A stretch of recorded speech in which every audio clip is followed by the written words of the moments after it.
আসসালামু আলাইকুম দর্শক, সবাইকে অনেক অনেক স্বাগতম। আজকে একটা ভিন্ন রকম একটা ব্যবসায়ীকে আপনাদের মাঝে আমি উপস্থাপন করার জন্য বেসিক্যালি এই এত রাতে আপনাদের সামনে আসা। এখন রাত প্রায় 11টা বাজে। আমি আছি নোয়াখালী কবিরহাট উপজেলার নতুন শাহজিরাট বাজারে। এই নতুন শাহজিরাট বাজারে রাত এখন 11টা বাজে। ম্যাক্সিমাম দোকান কিন্তু বন্ধ। আপনি একটু দেখানোর চেষ্টা করবো। এদিকে দোকানগুলো দেখেন, ম্যাক্সিমাম দোকান কিন্তু বন্ধ হয়ে গেছে। বিশেষ করে 10টার পর থেকে কিন্তু দোকান বন্ধ হওয়া শুরু করে 12টার মধ্যে সবগুলো দোকান বন্ধ হয়ে যায়। সব দোকান বন্ধ হয়ে যায় 12টার মধ্যে। কিন্তু এই ভিন্ন রকম একটি দোকান এখানে দেখতে পাচ্ছেন, জেসমিন স্টোর। এই জেসমিন স্টোরের এই দোকানটা, এই যে মুরব্বী আছেন আমাদের আঙ্কেল, উনি হচ্ছে রাত 11টার পরে দোকানটা খুলছেন। এর রহস্য কিন্তু অন্যরকম। সবাই দিনে ব্যবসা করে, উনি রাতে ব্যবসা করবে। রাতে ব্যবসা করবে যে এই না যে উনি মানুষের থেকে বেশি দামে জিনিস বিক্রি করবে, তাও না। অবৈধভাবে ব্যবসা করবে বা অবৈধ জিনিস বিক্রি করবে এমনটাও না। উনি দেখেন, উনি কিন্তু 5 ওয়াক্ত নামাজ পড়ে এবং খুব ইমানদার একজন ব্যক্তি।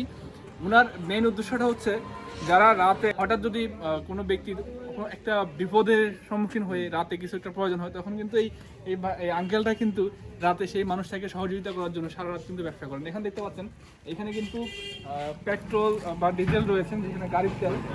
যদি কোনো ব্যক্তি গাড়ি নিয়ে চলাচল করার সময় হঠাৎ গাড়ির তেল শেষ হয়ে যেতে পারে, সেই মুহূর্তটাকে সহযোগিতা করার জন্য, বেসিক্যালি রাতে মানুষদেরকে সহযোগিতা করার জন্য আঙ্কেলের এখন একটা নিচে কেউ নেই। আঙ্কেলের এই ভিন্ন রকম একটা প্রচেষ্টা। তো আঙ্কেলের মুখ থেকে আরো বিস্তারিত জানাতে হবে। 11টা বা 11টার পর ছাড়া দোকান খুলি না।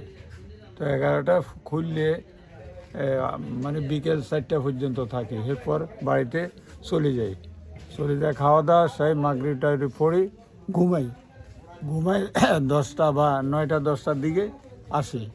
এরপর রাত্রে বা 2টা 3টা ঠিক নেই, মোটামুটি 2টার পরে বন্ধ করি। এটা হলো আমার অভ্যাস। দোকানে ওই মানে দোয়া ফোঁসা টোসা এগুলি আস্তে আস্তে এগুলি করি। আমার থেকে ওই ঘুম যাইতো, এই কারণে আমার থেকে ক্লান্তি বোধ না, ভালো লাগে এটা আর কি। ব্যবসা আহামরি তেমন নয়, হয়তো কেউ বা বিক্রি তেমন বেশি নয়, কেউ হয়তো প্রয়োজনীয় কিছু দরকার হলে আমার পায় বা আবার ফোন দিয়ে জিজ্ঞাসা আপনি খোলা আসেননি। আপনারা ওনার মুখেই শুনতে পারলেন যে বেসিক্যালি রাতে যারা বিপদের সম্মুখীন হয়, বেসিক্যালি ওই সব ব্যক্তিদের বিপদ মুহূর্তে সহযোগিতা করার জন্য আঙ্কেলের এই ভিন্ন রকম একটি উদ্যোগ। এই যে রাতের মানুষের যে অসহায়ত্বটা, সেটা উনি অনুভব করছেন হয়তো কোনো কারণে। এমন কোনো সিচুয়েশন আছে যে আপনি এমন কোনো অবস্থায় পড়ছিলেন যে রাতে কোনো কিছুর প্রয়োজন হয়েছিল, আপনি পান নাই আপনি ব্যবসা করার আগে? না না, আমি না ফান্ডে এরকম হইতেও পারে। মানে আপনি নিজে কোনো এরকম অবস্থার সম্মুখীন হয়েছেন? একটা যেমন আমার একটা পণ্যের প্রয়োজন, তখন তো কোনো দোকান খোলা নাই। হ্যাঁ, তো আমি ওখান থেকেও তো একটা শিখতে পারি। হ্যাঁ। আর আমি তো এখানে মানে পুরানো 72 সাল থেকে এই সাহায্যের দোকান করি। 1972 সাল থেকে এই বাজার দোকান করেন। থেকে দোকান করি আমি। দর্শক জানতে পারলেন, অনেক পুরাতন একজন ব্যবসায়ী, যিনি 1972 সাল থেকে এই সাহায্যের বাজারে ব্যবসা করে আসতেছেন। এবং ওনার যে ভিন্ন রকম একটা উদ্যোগ, এটা আসলে সত্যি প্রশংসনীয়। রাতে কিন্তু আমরা অনেকেই বিভিন্নভাবে সমস্যার সম্মুখীন হই। নিত্য প্রয়োজনীয় মোটামুটি সবগুলো জিনিসই পাওয়া যায়। আবার প্রশাসনিক লোকেরাও প্রয়োজন আমাকে স্বাগত জানায় যে একটা লোক থাকলে মানুষের উপকার হয়। তো অসংখ্য ধন্যবাদ আঙ্কেলকে।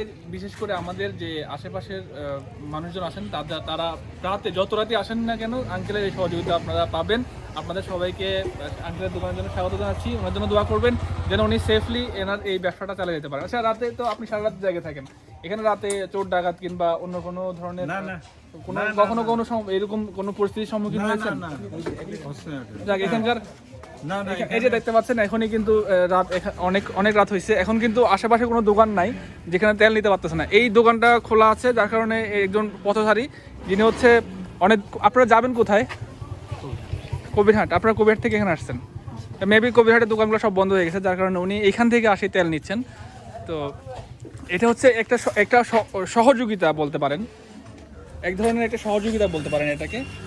ওনার এই সহযোগিতাটা মানুষের মনে সবসময় জায়গা করে নিয়েছে। আমি অনেক আগে শুনছি ওনার ব্যাপারে, তো আজকে আপনাদের সামনে ওনাকে একটু উপস্থাপন করলাম আর কি। অসংখ্য ধন্যবাদ আঙ্কেল, আমরা আপনার জন্য দোয়া করি। আর আমার ভিডিও যারা দেখবেন, সবাই ওনার জন্য দোয়া করবেন যেন উনি সেফলি সুন্দরভাবে ওনার ব্যবসাটা কন্টিনিউ করতে পারেন।